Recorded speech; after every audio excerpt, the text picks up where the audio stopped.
Update kay Stephanie Reyes, grabing ipinapakitang performance sa Amerika. Pinahanga ang mga coaches at pati si Japet Aguilar ay napahanga din sa kanya.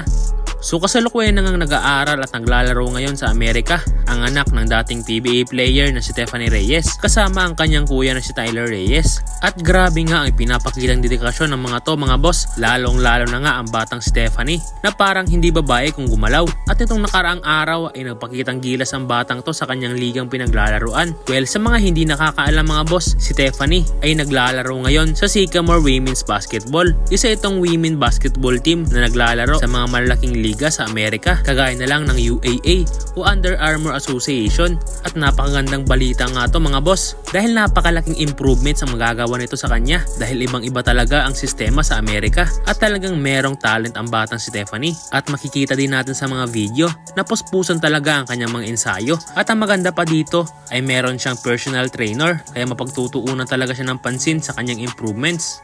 Well, sa mga hindi nakakakilala sa batang to, siya ay isang pure Filipino at lumaki dito sa Pilipinas at kamakailan lang ay nag-migrate ang kanyang pamilya papuntang USA at minsan na rin siyang naglaro sa ating national team sa FIBA Women Asia Cup Under 18.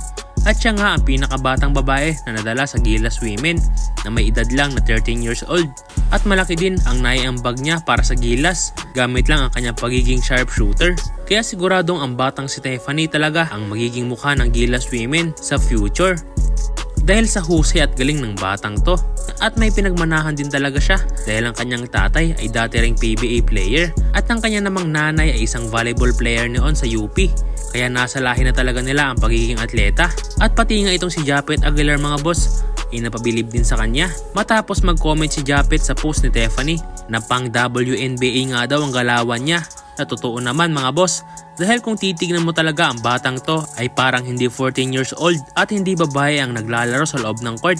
Kaya imagine 5 years from now ay siguradong mas gagaling at lalakas pa ang batang to. Kaya abangan natin mga boss ang magiging karera ni Stephanie Reyes sa Amerika.